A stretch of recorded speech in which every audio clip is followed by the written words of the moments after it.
But the most vile depiction of the Prophet ﷺ was by a man who was regarded as the supreme intellectual of the 18th century, a man called Voltaire. He settled in Ferney, and Ferney became the intellectual place in the entirety of Europe. He said regarding the Prophet ﷺ, Na'udhu billah. He said regarding the Prophet ﷺ, he was a man who ravaged. He was a bloodthirsty warrior. He wrote a book called Muhammad or Fanaticism, and he dedicated it to the Pope, Pope Benedict XIV.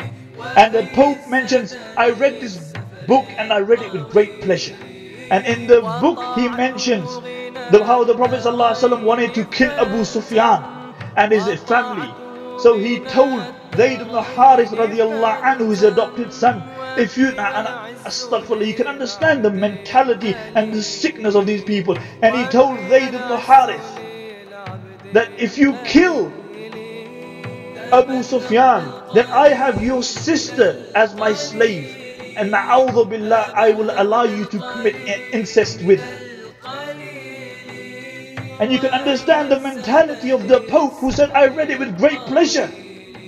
And Voltaire, you must know something about European history to understand how influential these people were. You know, when they printed these cartoons in the Francois and they sacked the editor, the very next day, at the front page of the Francois, what did they say? They said, Voltaire, they're gone mad. Because Voltaire was the backbone of their society.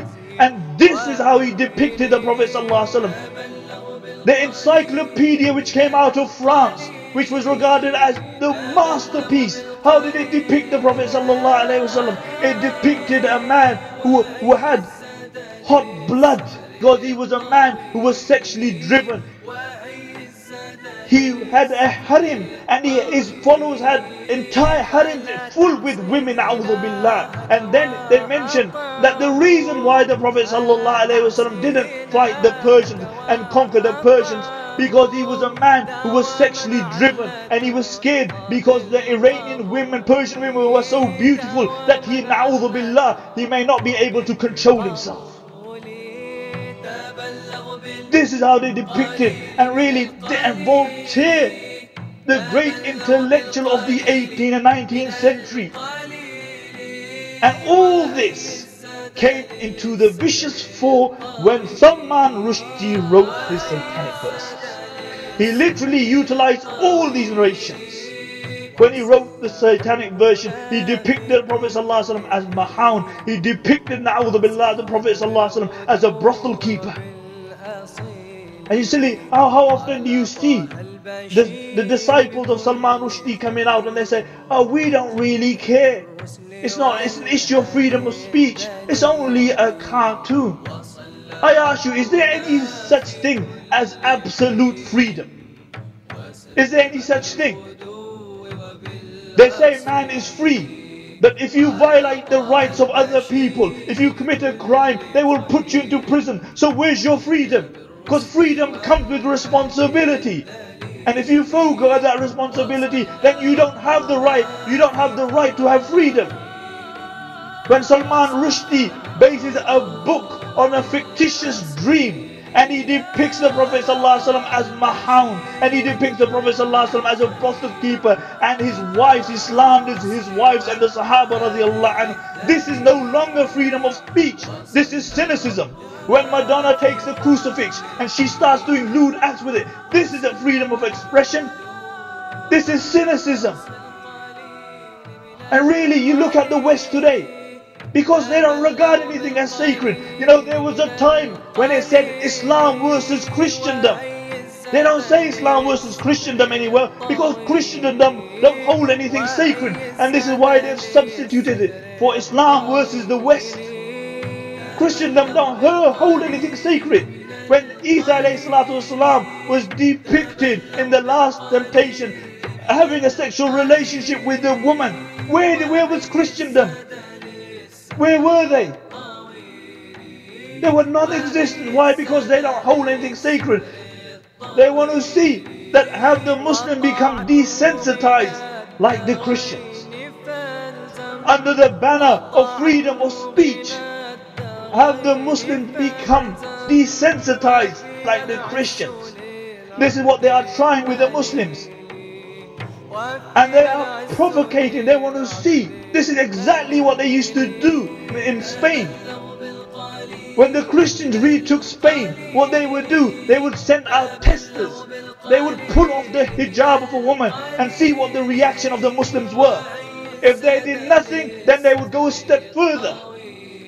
And this is what they are doing. You look in the current situation, the geopolitical situation, you depict the central figure of Islam as a Bin Laden kind of figure.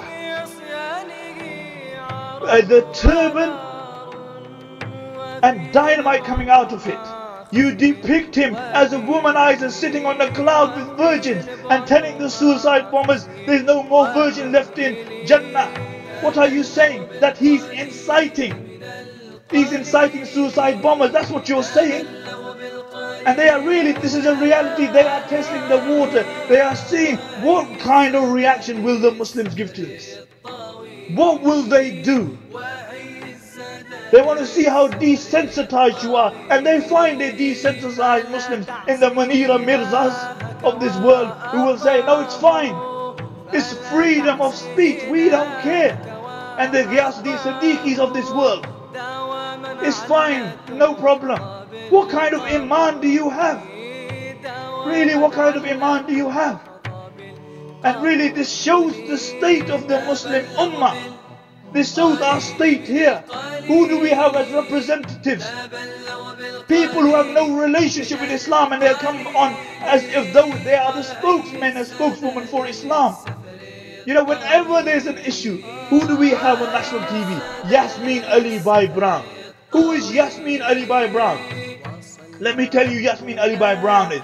Yasmin Ali Bhai Brown belongs to an Ismaili group, which are a splinter of the Shia group, who the Shias don't even regard as Muslims.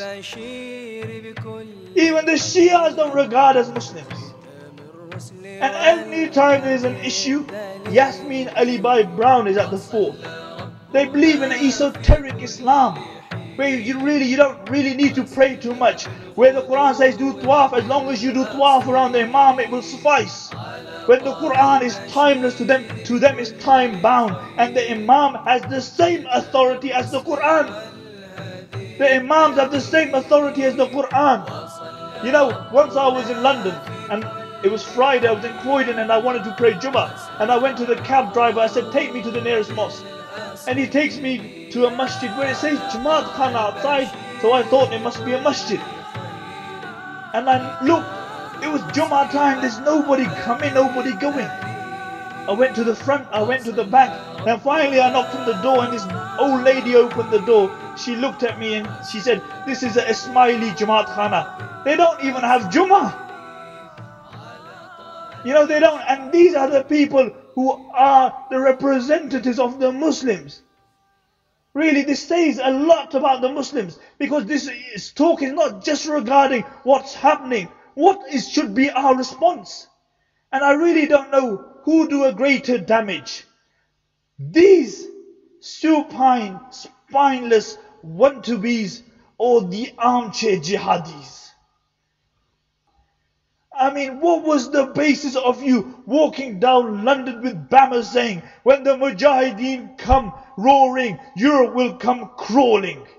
And then you go back home and to your DVDs and playing your jihad games. Now really, because these are not just empty actions, you understand? They have a long-term consequence.